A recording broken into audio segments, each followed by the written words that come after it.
Stolzberg here at Uncle Giuseppe's Marketplace with the one and only Vinny, who's going to make something delicious, I'm sure. What are we doing?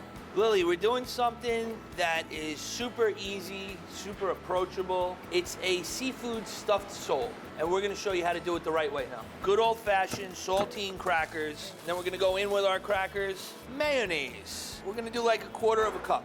Mustard, red bell peppers. This is finely minced white scallion. Chesapeake Bay seafood spice, 2 pinches. Little goes a long way with this stuff. That's right. A little cayenne pepper, just to throw a little bit of a pop in there. Real crab meat. This is the real stuff. We're gonna take these beautiful colossal shrimp. Now we're gonna chop our shrimp up nice and nice. Then I'm gonna take a little bit of lemon here, squeeze some lemon juice right over the top. It's all gonna come together now, the crackers, the mayo, the mustard. We have our beautiful flounder fillets.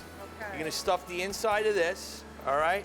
Nice mound of stuffing right there like that. Look at this. Now we roll it up and finish with the tail. See that? The tail's on the bottom? Yeah. And now we have a beautiful piece of stuffed flounder. And then we're gonna go into a 400-degree oven. Look at that. Is that There beautiful it or is. what? Beautiful. Right? Right there in the middle. Okay. And that is a seafood stuffed flounder with crab meat, with shrimp, with lobster. All the good stuff. You're definitely going to want to try this. So head to news12.com and you get that recipe. Thanks, Vin. My pleasure as always.